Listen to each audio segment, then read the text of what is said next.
Oh, hello. My name is Dr. Zoltan Buzady. I'm the International Academic Director for Research at FLIGBY and the Flow Leadership Development International Network.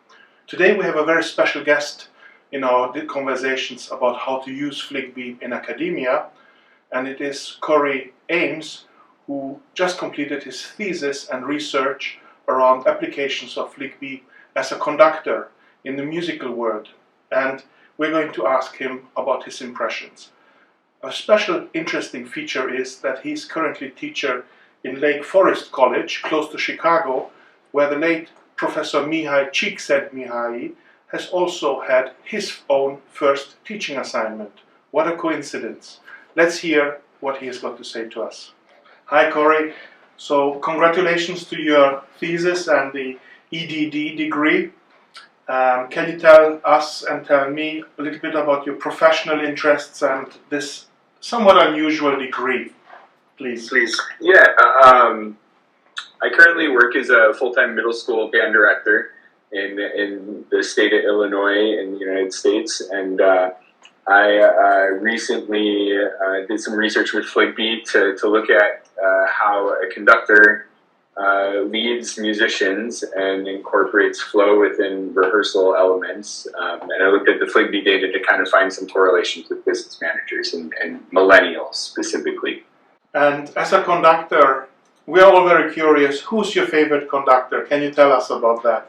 There's actually several that I've had the pleasure of working under. One that comes to mind most frequently is Larry Livingston at the University of Southern California.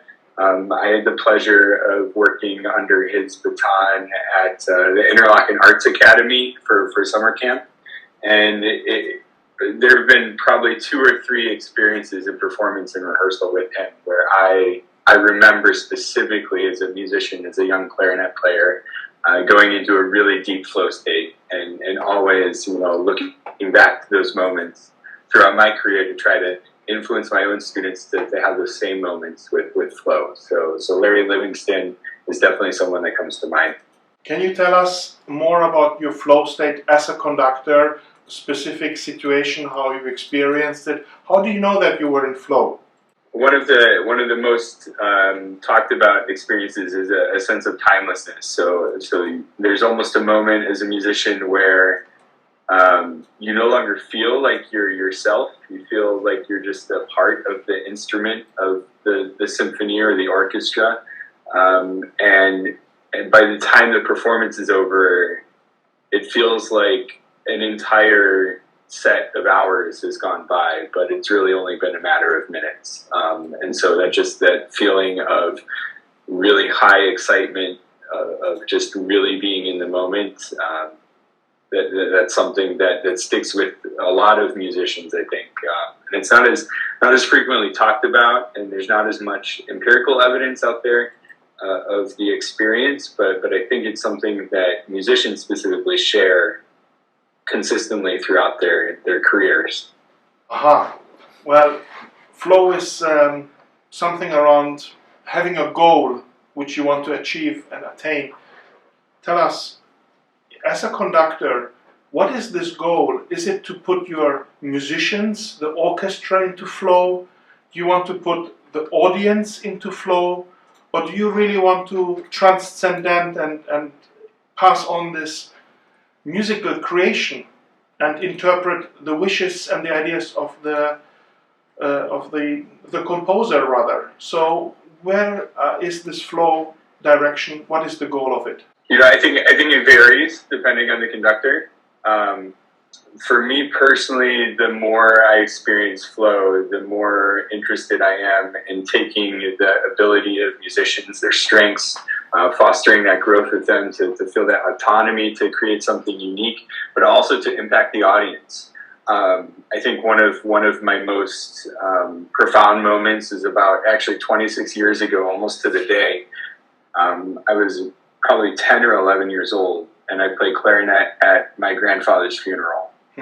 And to see the reaction of my family members as I played, the tears, the genuine feelings that came out of that performance. Those are the types of moments in flow that I think trying to recreate as a leader are super important, especially as we get more technologically advanced. Live music is not as sought after as it used to be, and I think that being able to share those experiences with many people definitely deepens the experience of flow. Speaking of technology, I'm really curious how you discovered FLIGBY as a leadership simulation game. What role did it play in your research work? How did you use it? And what were the findings of your work? So what led me to FLIGBY, again, as a musician experiencing flow state, as I was looking to explore a topic for my dissertation, I was curious about whether or not someone had discovered a leadership style that would enable that flow state in their employees. And I came across flowleadership.org. I came across several of the articles that you and others have written about FLIGBY, and decided that I'd like to look at a demo and see what its capabilities were, and to see how it measured the different situations and scenarios throughout gameplay. They really related to what I have experienced as a musician, and I thought that looking at this correlation would help show some empirical evidence that there's a relationship between conducting, leadership, and flow, and I was able to find that. So what was really interesting about my study is that active listening showed a pretty moderate correlation with corporate atmosphere, which is FLIGBY's measure of flow, group flow in the game. And what was interesting about that is that I did a two-tailed study. So there's a two-tailed correlation test, and active listening could either provide a negative or positive correlation with corporate atmosphere. And what was most interesting was I found a musician flow component that showed that there's a higher correlation between the intercorrelation of active listening, time management, and flow. And so what that shows is that active listening can either increase or decrease time management in relation to flow. So there's a lot of interesting relationships there that I thought were really applicable, because as a musician, one of the things that the conductor does often is they listen quite frequently. You know, is this out of tune? Is this tone quality good enough? Is that part projecting well enough to the audience? Can I hear the melody? Can I hear the harmony? We're constantly listening, and in the moment, we're making hundreds of decisions. You know, who should we tell to play louder? Who should we tell to play with a different style to the articulation, to the bow?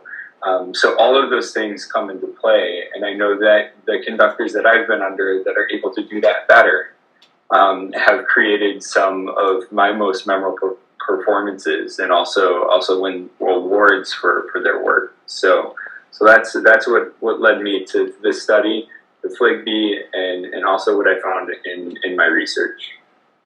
Very interesting. Thank you, Corey. And inviting into our field of expertise, leadership, but you're an expert now in education. What would you say, what are the general takeaways for people interacting with other people, teams, in everyday organizational context? What would be your recommendations? I think my biggest recommendation is that flow leadership should be something that's taught in leadership programs, especially in teacher leadership. There's a lot of educators that spend their entire lives researching and developing their strengths, and bringing all of those to the table can really help some complex problem solving. And I also think that from an educator standpoint, if we look at leadership from the lens of leading individuals to find their full potential, their ability to give everything that they can, and to problem solve and to be collaborative, I think that active listening and time management are skills that are really important to develop in especially newer leaders. In the study, I focused mostly on the generational shift that's about to occur. There's a lot of researchers that are suggesting about 75% or more of the workforce is going to be made up of millennials, and they take a lot more, they're a lot more supported with more autonomous leadership styles or centralized leadership styles where there isn't a hierarchical structure. They're really into more collaborative leadership atmospheres. So these two traits combined and the increase of flow, I think, would be highly effective for many businesses and institutions worldwide. Thank you. And a little bit looking into the future, we can clearly say that the applications of team flow are clearly in sports, team sports.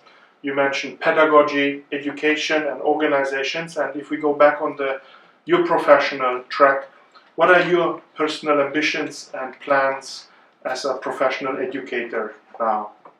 I'd love to keep working on this flow concept, this team flow concept, especially as it relates to younger students in middle school age as they start developing their passions. I think one of the things that some of the standardized testing has done in the States over the past couple of years is kind of limited a student's ability to find their passion and to find what they're passionate about. So investigating the flow states of younger individuals, I think has really high potential for making a mark. But also just looking at the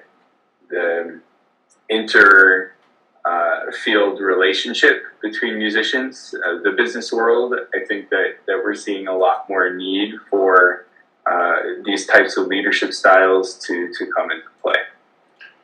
In classical team building and activities, music, rhythm, percussion activities are usually used for team development.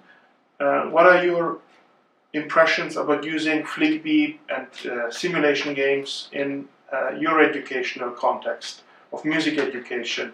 I think there's several applications. I especially think that conflict resolution. Also, one of the very first exercises in FLIGBY is deciding how much time you give to learning about each of the individual people on your board for Tyrrell Winery. And I think that that exercise in and of itself, I think a lot of leaders miss that step. They don't necessarily take the right amount of time or the specific type of time that's needed for individuals to feel like they're supported or that they're valued for who they are. So I think that those two specific things have really great application for musicians. As a teacher, did you see that the role of FLIGBY simulation games will be entering also the music online teaching and teams working and learning together? What is your view on this? Yeah, very much. I think that in my experience as a teacher, there's definitely some students that need a little bit more understanding before you can incorporate who they are into the ensemble. So there's some students that are super talented, but the behavior that they exhibit outwardly is not really reflective of what that deep innate talent is. So trying to find that is really important. I'm also reminded of specific in the moment decisions that you make throughout FLIGBY gameplay. So if a student walks into your classroom and all of a sudden you can tell from their body language that they're really struggling, they had a rough day. You start investigating some of those questions. So I know that in FLIGBY, there's a situation where there's an employee that his wife is in the hospital about to give birth, but there's a big business meeting, and as a manager, you have to decide: do you play the business side of things, or do you show compassion for your employees, and looking at how that relationship interacts with other people as well, because you need to also think about, if I'm acting with this person a certain way, is that going to create problems with other employees that are in there while that decision is happening? And I think that's a piece that FLIGBY does really well, is that there's all of these side elements within the decisions that you're making that they could impact other people that aren't directly affected by that decision. And I think that is a super important skill to play around with, so to speak, in simulation, but also to learn from. Yes, you're hinting at a very difficult dilemma, a universal dilemma. You have people who are more introvert, and you take them as adults, and there are situations on the borderline between business aspects and their private life.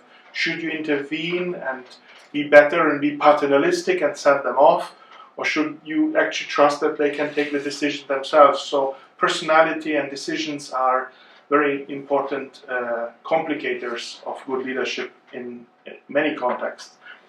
Parallel I see is that when you become an expert in a piece of music, you have to practice and replay the same.